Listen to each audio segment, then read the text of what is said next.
Class ID, और नीचे एक क्लास की टेबल है, इसमें class ID, teacher name and location. One class has many students. So ये जो बीच में लिंक है, it shows many students to one class relationship. Entity name and attributes.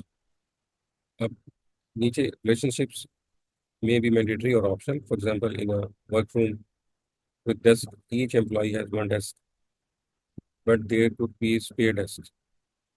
The relationship between desk and employee is zero or one.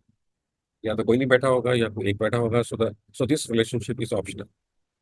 The relationship between mother and child is mandatory because every mother must have at least one child.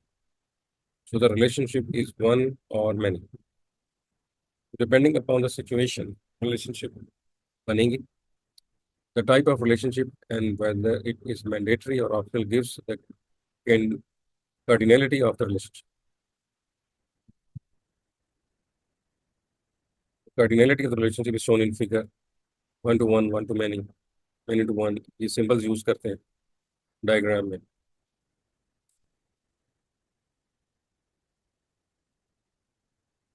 अब ये जो नीचे article 8.1.5 है, ये database की normalisation का process है. पहले तो बताया जाए कि नॉर्मलाइजेशन होती क्या है. Normalization is used to construct a relational database that has integrity and in which data redundancy is reduced. आपने डेटा की जो रिडंडेंसी है उसको रिड्यूस करना है, ऑप्टिमाइज करना है, डुप्लीकेशन को रिमूव करना है. Tables that are not normalize will be larger, waste होगा, स्टोरेज वेस्ट होगा. As more data is stored, it will be harder to update the database when changes are made, and more difficult to extract the required data to answer queries. तो Curie भी लिखेंगे ज़्यादा time लेगा, difficult होगा. तो normalisation में आप करते क्या हो. फॉर एग्जाम्पल एक टेबल है स्टूडेंट आईडी, इसमें S1276 है, स्टूडेंट का नाम नूर है, सेकंड नेम मेक है, date of birth, class ID, location floor 2 room 3, teacher name mister Khan, license number है, एड्रेस है, and teacher date of birth. ये तीन रोज हैं इसमें. तो हर रो एक टपल है. तो आपके पास तीन records हैं और हर एक एट्रीब्यूट्स हैं, वो कॉलम्स के अंदर मौजूद है. इसमें this could cause problems when relationships are made to the records. Every time a new student is added, the teacher's name, address, license number, date and location need to be added.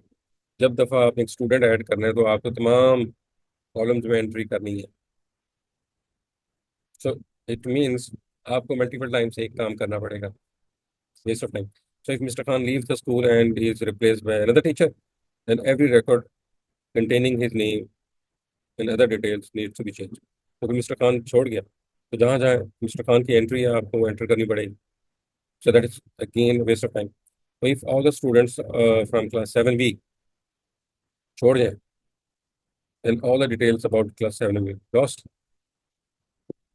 तो ये एक relationship जो बनी हुई है जिसमें records के साथ बनी हुई है. तो आपने इतना ही बड़ी स्ट्रक्चर बना लिया टेबल का, और स्ट्रक्चर के अंदर बड़ी इंटरडिपेंडेंसीज बन गई है.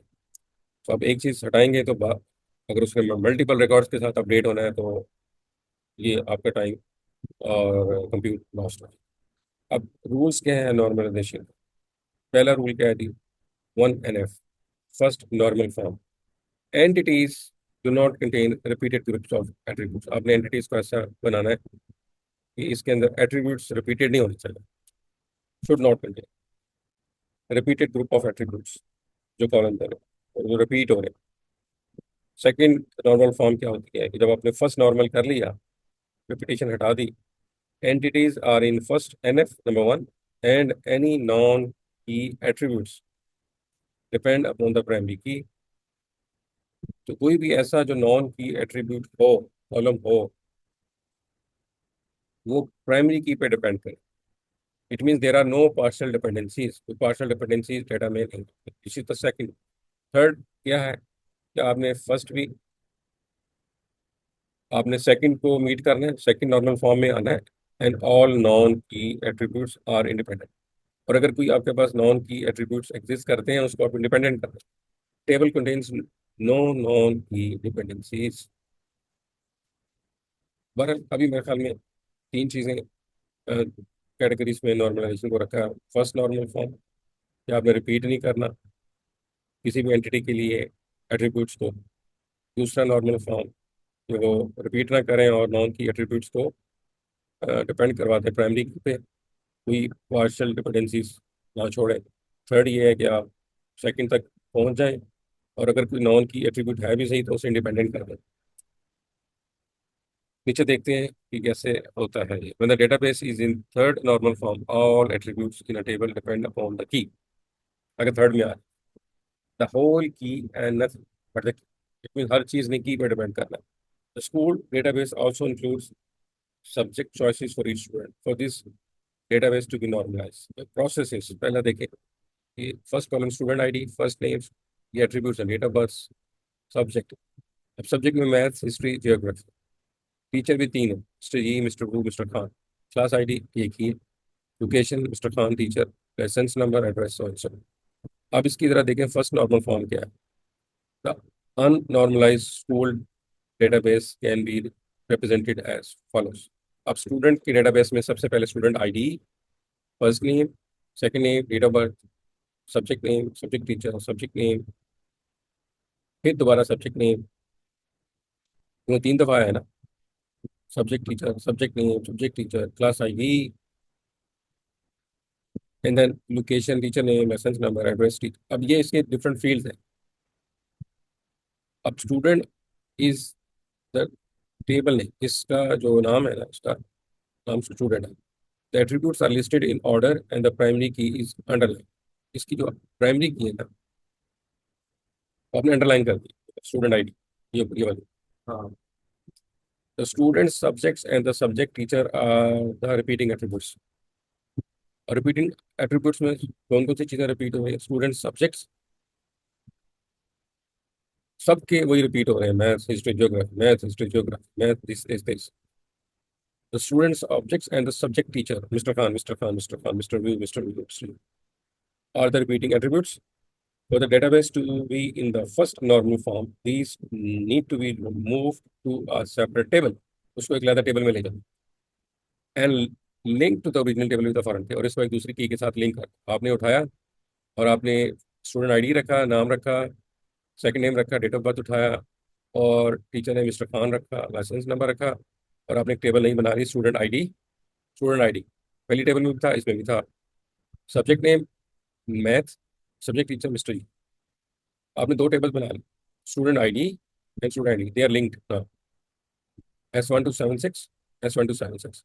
सो नाउ आपने फर्स्ट नॉर्मल फॉर्म के अंदर इसको कन्वर्ट कर दिया है कि रेपिटेशन पहली वाली टेबल से हटा के उस रेपिटेशन को एक दूसरी टेबल में in the form of subjects आपने लिस्ट कर दिया। तो this is the first normal form, understood? ये फर्स्ट नॉर्मल फॉर्म कैसे बनी? तो identify, repeat it, and then pick them and put them in another table, but link them to the primary key, which is student ID. So first normal form आपने कर ली। The school database can now be represented in first normal form as student की table के अंदर वो attributes लिख दिए जो student में है, और स्टूडेंट सब्जेक्ट की टेबल के अंदर वो एट्रीब्यूट्स लिख दिए। और से देखो ये एट्रीब्यूट्स को, ये जो पैकेट्स में लिखे हुए हैं इसके लिख दिए। The primary key for the student subject table is a composite key formed from the two attributes, student ID and the subject name. अब इसकी जो प्राइमरी की है ना, वो प्राइमरी की नहीं, कंपोजिट की यूज होती है। उसमें स्टूडेंट आईडी को सब्जेक्ट नेम के साथ कंबाइन कर दिया। The attribute student ID is also foreign key that is links to the student table. ये सेकंड नॉर्मल फॉर्म क्या है? अब आपके पास दो टेबल्स हैं, there are no two tables in the student subject table.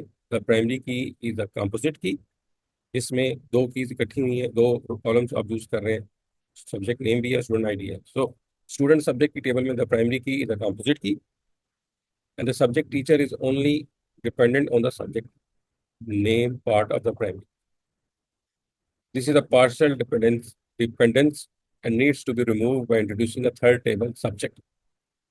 अब आपने एक और टेबल बना दी, क्यों बनाई?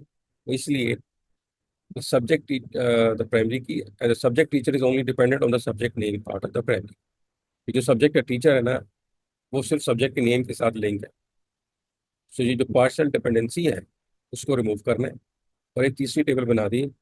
अब आप देखें तीन टेबल है, थ्री टेबल्स। पहली टेबल में स्टूडेंट आईडी है, first name second name date of birth class ID location teacher name. दूसरी table student ID subject name है। तीसरी टेबल में जो पहले आपने क्या किया था, जो टेबल बनाई थी फर्स्ट नॉर्मल में, आपने सब्जेक्ट टीचर भी दूसरी टेबल में डाल दिया था। अब आपने सब्जेक्ट टीचर को उठाया और सब्जेक्ट नेम की अगेंस्ट वन टू वन डाल दिया। मैथ्स को मिस्टर जी ने पढ़ाना है, हिस्ट्री को इसने, ज्योग्राफी ने इसने, और साइंस को इसने। तो आपने जो जितनी भी पॉसिबल नॉर्मलाइजेशन इस वक्त हो सकती थी, आपने तीनों टेबल्स की रेपिटेशन को रिमूव किया। पहली टेबल में बहुत ज़्यादा थी, दूसरी में आपने देखा फिर दोबारा थी, तो आपने टीचर को और सब्जेक्ट को भी एक अलग टेबल में डाल दिया। तो जब आपने डाल दिया तो अब आपने सेकंड नॉर्मल फॉर्म अचीव कर ली है। अब तीन टेबल्स उस डेटा स्ट्रक्चर के अंदर है। अब तीनों की जो जो फील्ड्स हैं वो हमने यहाँ पे लिख दिए, student, student subject and subject. So now we have three tables. Third normal form क्या है? तो थर्ड नॉर्मल फॉर्म के लिए जरूरी है तो पहले आप सेकंड नॉर्मल फॉर्म में आए। तो there are now three tables. In the student table, the attribute location and teacher name depend upon the attribute class ID, and the attributes license number address in the teacher data but depend upon the attribute teacher name. There are non-key dependencies that need to be removed to ensure that the database is third normal form. At this stage, it is also worth inspecting the database in its concept to consider any other program that could arise, such as the following. Teacher name might not be unique, therefore it is better to use the license number as a primary key. यानी कि वो करेंगे teacher का नाम भी repeat हो सकता है, तो जो उसका लाइसेंस है उसको भी प्राइमरी की के तौर पर यूज कर लें। टीचर्स कैन भी both class teachers and subject teacher. So वो क्लास टीचर भी हो सकते हैं और सब्जेक्ट टीचर भी हो सकते हैं। So this needs to be combined in one table. Class teacher और सब्जेक्ट टीचर को एक ही टेबल में डाल दिया। तो अब आप दोबारा ऊपर वाली टेबल को देखें तो इसमें स्टूडेंट आईडी रह गया, first name second name date of birth class ID. अब क्लास आईडी व दूसरी टेबल में लाइसेंस नंबर है, टीचर नेम है, एड्रेस है, टीचर, डेट ऑफ बर्थ है। अब इसमें इसका लाइसेंस नंबर जो है मिस्टर खान का, मिस्टर, ठीक है,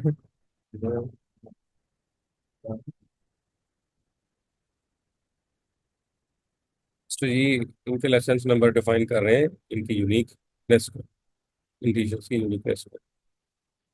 ये इनकी डेट ऑफ बर्थ है। तीसरी टेबल बता रही है क्लास आईडी और इनकी लोकेशन, लाइसेंस नंबर। और लाइसेंस नंबर फॉरेन की के तौर पे यहाँ पे लिंक हुआ हुआ है।